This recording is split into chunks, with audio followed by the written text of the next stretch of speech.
What's up, guys? Welcome back to another episode of Blackwater. Long time no see here. This is going to start off our new series that we will entitle How to Earn a Living in the Outdoor Industry. And to kick it off, we're going to start with a question that I thought was extremely appropriate by a Facebook friend of mine, Reed Strobel, and his first question was, how do you dive in? So I thought that was an awesome way. What better way to start off how to earn a living than how do you dive in to the industry in the first place? So that's what we're going to kick it off with. You guys stay tuned and we will start now. All right, so diving into the industry, that's actually a perfect analogy for how it should work, because it would be super easy for me to just tell somebody that was new or to look at Reed and say, just jump in it, man. You just got to go for it. Just do it. Everything's going to be okay.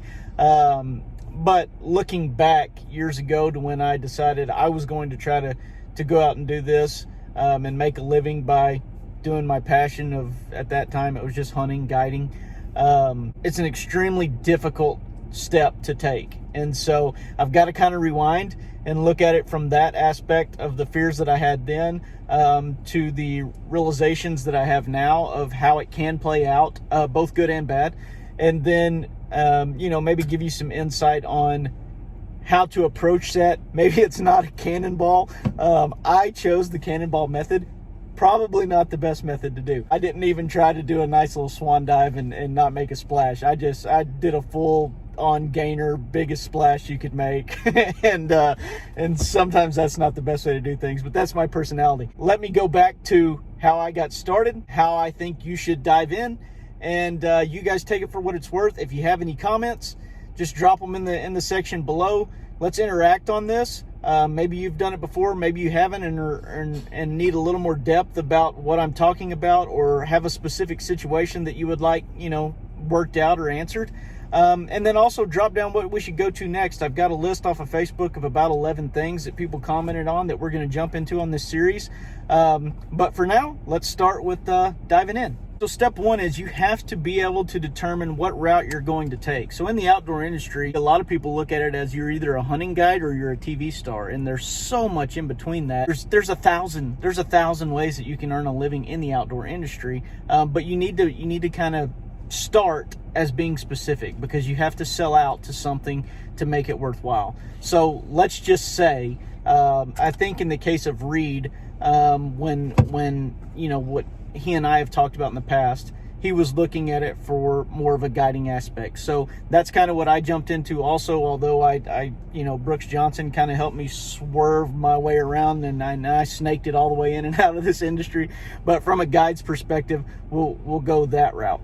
Step one in the guide's perspective is you've got to figure out what your current lifestyle is, and you've got to be willing to decrease that to reach your goals. So if you're a young guy, which I assume you are, if you're wanting to jump into the guide side of this, you're going to have to put aside the ideas that you got to have the biggest, baddest truck. You got to be able to party every weekend. You got to be able to go out and chase women, concerts, all the fun stuff, because it's too difficult to get ahead if you're constantly bringing in money and spending money. You have to be able to find a balance in there. And the easiest way to do that, especially when you're young, is to realize that there's more ways to have fun than blowing money. So make your initial goal that you're going to be successful in your guiding career. Whether that means that your whole goal is to just be an awesome guide, or that you want to eventually own a giant outfitting business, or a medium-sized outfitting business just to have your name on it. But whatever that goal is, make sure that that's your priority, because a lot of guys are willing to say, this is my number one goal, and then you look at their lifestyle and realize, no, it's not. I mean, I can tell you in one day of hanging out with you what your number one goal is. And it's very easy for me to say that this guy is business driven, he's goal oriented on making this a success, or it's really easy for me to say this guy loves to party and his number one goal is to have a good time. He wants to think that he's going to be a great outfitter or a great guide, but in all reality, he's going to be nothing but a party animal. And that's great, man. You'll be the life of the party, and a lot of people love you, but you're not going to be successful in this business. Once you've decided that your goal is to be a great guide or to become a great outfitter, you now have to determine what your value is. And this is a big thing that I preach in all aspects of the business I do. I do more than just the guiding business. And this is a huge aspect that I like to preach, is that there's a major difference in value and worth. And your idea of going in and telling somebody what you're worth, let me tell you this right now, it's crap.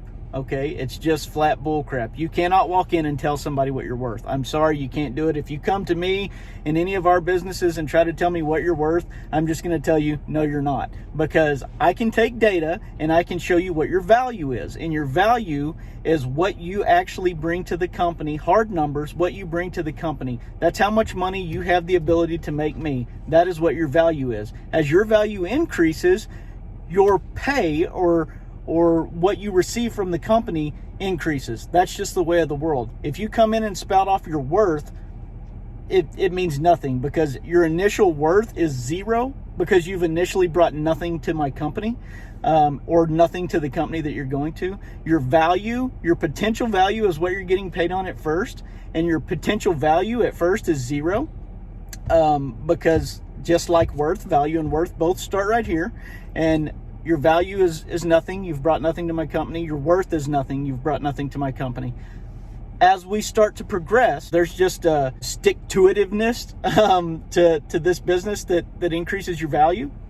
And so that's when that starts going up. So as your value starts to increase, that's hard data numbers. You can take that to the bank.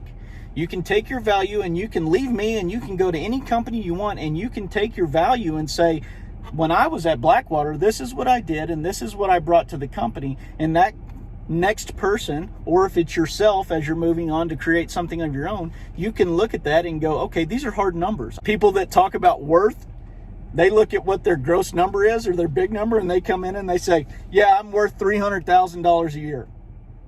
No, you're not. You're not worth anywhere close to that.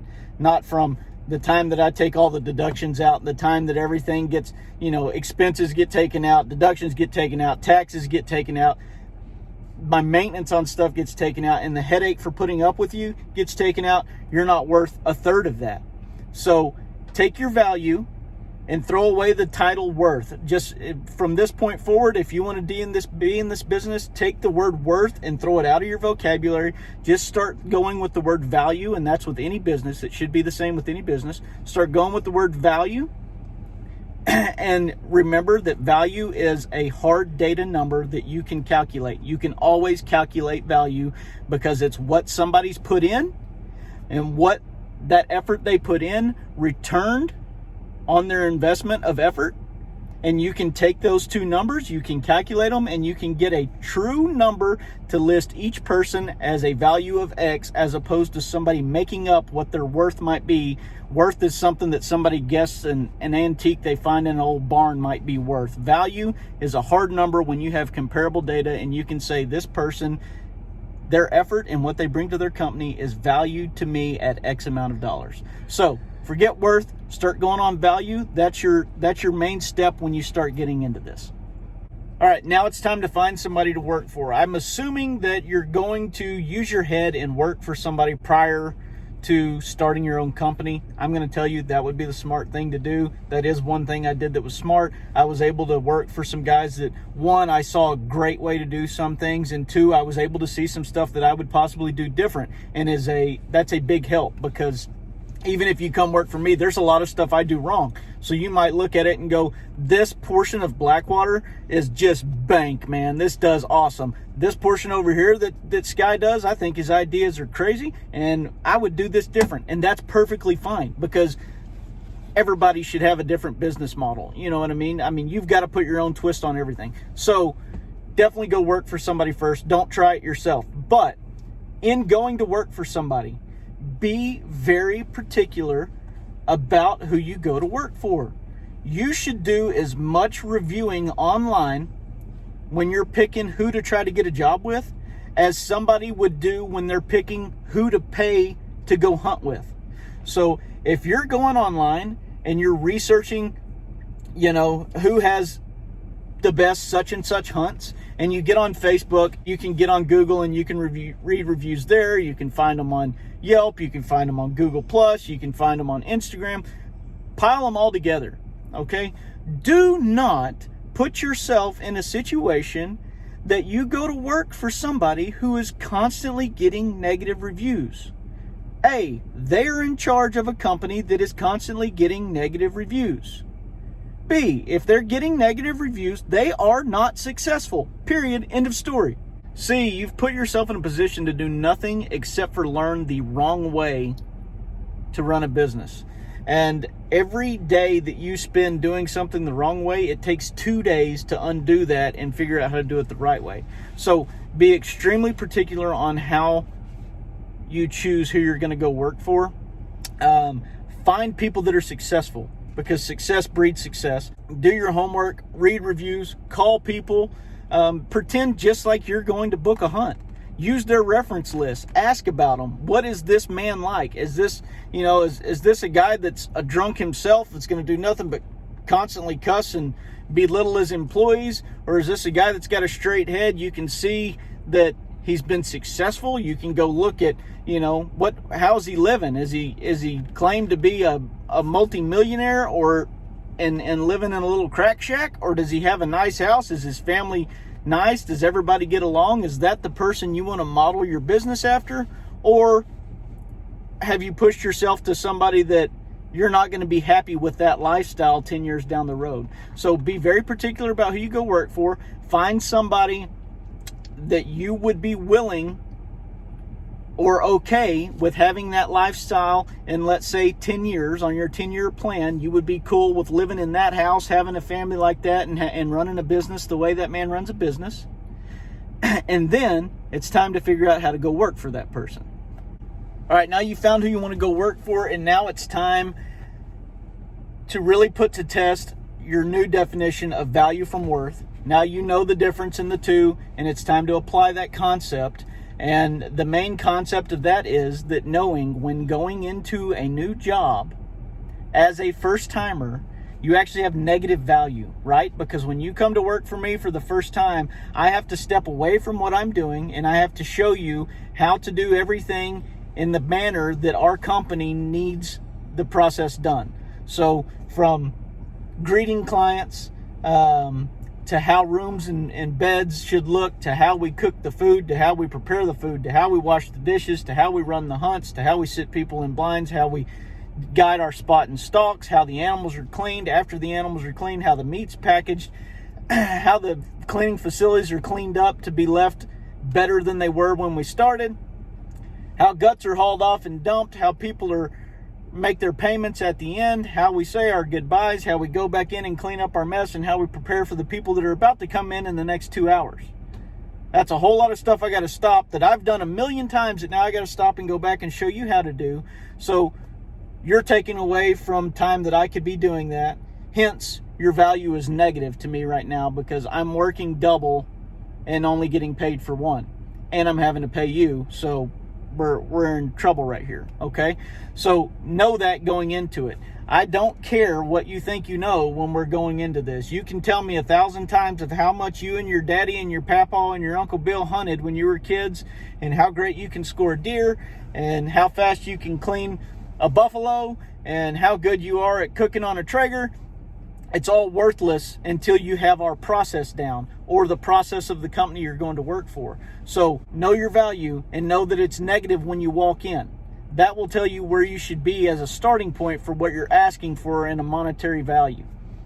Okay, if you've watched from the beginning and you know that when diving into this, you ought to be ready to change your lifestyle, you should know that at this point you can live off little to nothing, okay? Because most of the time when going to work for somebody, especially if you're going to a big ranch or something like that, they're going to have a place there for you to live.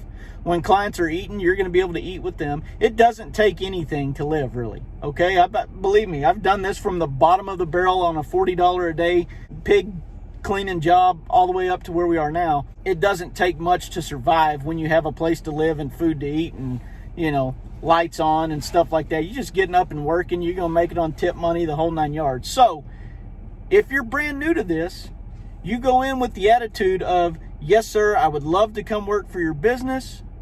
I would love to be able to work off nothing but tips. And I would love to prove that I'm worth your time and a future position in your company. And people are going to disagree with this because people are going to say, I've got bills, I've got this, I've got that. That's fine, man. That's perfectly fine to say that. Here's my word back to you. Go get a different job.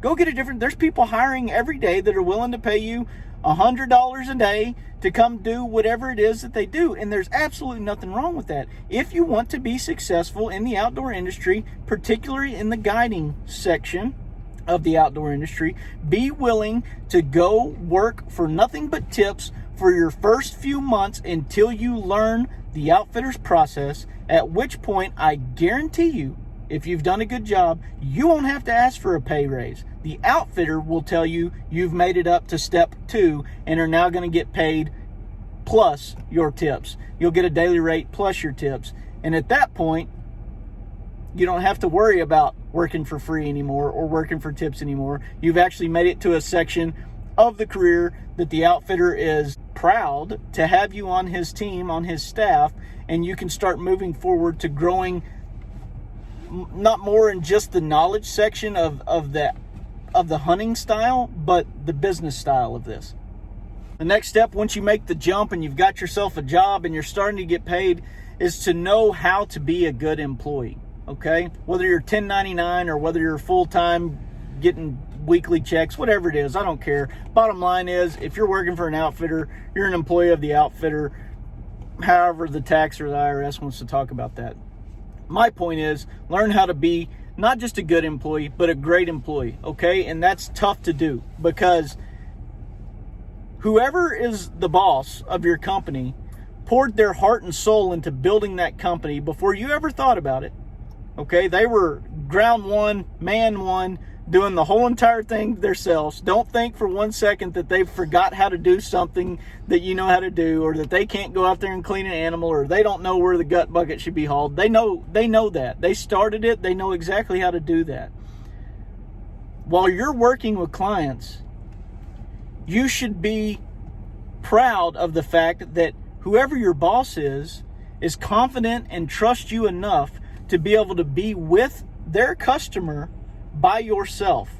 And this is where being a great employee comes into perspective, because you have to treat the business like it's yours without undermining your employer by casting the image that you do everything, he does nothing, or that, you know, you can really do this by yourself and you're going to break off, or there's, you know, some type of bad blood or whatever it is. You have to be able to take the trust that your employer's given you and give that trust back to them in a manner of people loving the company because you're involved in it, and not in a manner of people loving you and wanting you to have your own company. That's a really, really tough line to walk there. And I've fought, when I was younger, I fought on both sides of that line, and I've made mistakes on the wrong side of that line. And at the same time, as I got older, I understood how important it was to be on the trustworthy side of that line. And so let me tell you this as a huge, huge tip before you ever get involved with anything. Always be the guy that has your boss's back, that has the company put before yourself. And not only will you probably get more benefits from the company, if you ever decided to go out on your own, I guarantee you that the boss would be a backer on your play, as opposed to there being a nasty split. So when you're working and when you get that freedom, treat it like it's your business, with the understanding that it's not, that you're a part of it and you're an integral part of it and you are a great participant in the company. But it is your boss's business, and you are there to make it the best that you can possibly make it. Not only does that build a stronger relationship for you and your boss, allow your company to grow and you to make more money, it also puts a very, very good taste in the mouth of whoever the client is at that time, knowing that if this guy who's guiding me is this trustworthy away from his boss, The boss must have instilled this in every employee in this company, and therefore I'm doing business with a very good, trustworthy company. It all comes full circle. You have to remember to be a part of that, and that's how you become a great employee. The last step of jumping right in or diving right in, as Reed said, is how do you handle your finances? This is a huge step. This is the number one reason most people end up leaving. I'll say number one. Girls are usually the number one reason most people end up leaving this business, is because they've got a girlfriend who at first said it was no problem if they were gone all the time, and then bam, be gone for 3 weeks and back home to mama. So if you can get past the girl thing, which I think we addressed in section 1, the financial our ability to be financially stable is by far the next biggest reason that people end up getting out of this business. And you don't want to you don't want to put all this time and effort into saying that this is your dream job and then have to quit because you don't know how to manage your money. And it's actually a really simple concept. You should know within the first 6 months of how much you're going to make on average. Blackwater's been blessed to have the same workload January through December. I know a lot of people that don't do exotics or run, bigger whitetail operations. Your workload is heavier in the fall, winter time, and your spring, summertime is a little bit lighter. You have to know on average how much money are you going to make per month. Okay, once you got that figured out, you also need to know what your bills are. Do not live outside of your means. Take that advice from somebody who did that years ago and now understands how stupid that was. Do not live outside your means. Okay? So, point being, whatever you're making, your tips, I wouldn't even worry about your tips. Okay? So take your tips and put those in a savings jar somewhere and leave that stuff alone. Okay? But your actual money, if you're making $3,000 a month, you need to take $1,500 of that a month and put it away. Okay? Because it's going to hit a time, hello, here we go, oil field goes down, business goes down. It's going to hit a time where things are going to slack way off. Okay? This is not a business that you can just bounce back and forth from. And what I mean by that is you can't go and work for an outfitter for 2 years. Okay, oil field hit, business slows down, you've got to find a new job somewhere, so you go and you become, a lineman for whatever, the county, the state, I don't know how that works, but you go become a lineman, and then, next year the oil field picks back up and the hunting business picks back up, so you jump right back. You can't play that, okay? You can't play that and eventually have a family. You'll just tear people apart. So you have to be able to manage your money.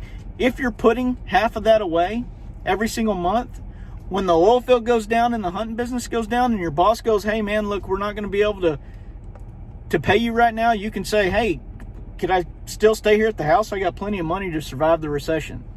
Okay? If you're not going out and jacking your truck up 10 inches and putting spinners on it and buying every new gun that comes out and having to wear Sitka or Kuiu every time somebody turns around, if you can survive by just being you and putting money away, you'll make it in this business, because the more of that you stash away as you progress to reach your goal of being able to become an outfitter yourself or having your own business, the easier that is to take that money and to flip it into something worthwhile that you can actually use down the road. You've got a nest egg, you'll always be able to pay your bills. If you need to start something, you go out on your own, you got to lease something, you have to have a piece of equipment, you've got some money, you've got some collateral put up there that you can do a big business decision when it's time for you to make a big business decision, instead of being like I was, to where I just ran as fast as I could 1,000 miles an hour, and when it was time to make a big business decision, I went, oh crap, how am I going to do this? And then I'm pulling my hair out trying to figure it out. I'm just giving you advice on my hindsight of, if I could have done that, things would have been a lot easier when I made the transition from working for people to working for myself. So that's pretty much the entire gist of this whole thing from start to finish. As far as diving in, you know what I mean? Don't do the cannonball like I did. Be a little more patient, like my wife always says, and make the proper decisions. But from start to finish, let's go back and look at it. And it is, 1, be willing to give up your current lifestyle to pursue this passion of yours. 2, you need to know the difference in worth and value. Once you figure that out, you've got a big leg up on the game. If you can forget the word worth and just start knowing that data will prove your actual value. Okay, 3, find somebody that you admire, that you would go work for. Find a good company to go work for. Don't take a job just because it's a job in the hunting business. I could name, there's three off the top of my head right now that I could say that some of you guys that know what I'm talking about would laugh about, but that you could see all the time online as far as going to work for. And if you went and worked for them, you would do nothing but learn bad habits right from the get-go, and you would eventually be out of your dream job, because that will not last. So find a great company to go work for. Okay, pick out your favorite one, make that on your, whatever. I've never been a guy that had goal boards or whatever they call those things that they hang on the wall, but put that in your head as that's who you're going to work for, and then go make that happen. To make that happen, you have to be willing to drop your ego and go work for that man on a tip basis. Okay, understand that he's losing money when you start working, and go in there and work for him on a tip basis, and be a sponge, man. Just be an absolute sponge. Learn everything that you can. I had a coach one time tell me, always carry a pen, because you never know when you need to write something down, and that is a huge plus. I guess now we got iPhones, so you can put it in your notes section, but I always have a pen. I always have a pen, because if there's something that's worth learning, you better be able to write it down, so that when I go back to my bed at night before I go to sleep, I can look over it again and I can review that. And that's big in the outfitting business, because a lot of these old timers that do this and are really good at it, they spout off information left and right that means nothing to them, but means a world to you when you actually can put it in a practical situation. The next thing is, once you get in there, learn how to be a great employee. Don't be a good employee. Okay, learn how to be a great employee, and that starts with being the guy that isn't scared to jump up and make sure all the dishes are washed and put away after the meals that night. Nothing should be beneath you when it's time to go to work. You should be the hardest working person in the room, and if you're not, that should piss you off. You should get pissed if somebody else is outworking you. Not mad at them, but mad at yourself that you're not giving the effort that you said you wanted to give to make this dream job possible. And then the last thing is being able to manage your money. It might not be 50%. That's a number I threw out there. I think that's a good number to use. If you can make that work, then you're going to really make things work. But find a number that you're comfortable with. Always make sure that your bills are way less than half of what you make. If you do that, you're always going to be okay. Learn how to manage that money. Put away your nest egg, so that when it's time for you to take all this knowledge you've learned after you dove in head first and start your own business, you've got a little nest egg to do that with. Thank you guys so much for watching this. Thanks, Reed, for the question on how to start. Stick around for part 2 when we move into the next question. I don't know what it's going to be yet. I've got to go through some of these. Some of them are hilarious, and it's going to be a fun time. But I really appreciate you guys, and I hope to see y'all here on the next one. If you want to know more about when the next one's going to come out, just click the subscribe button on top. There's a little bell. If you click that, it'll notify you, and YouTube will send you a link as soon as we post the next video. You guys take care. See you later.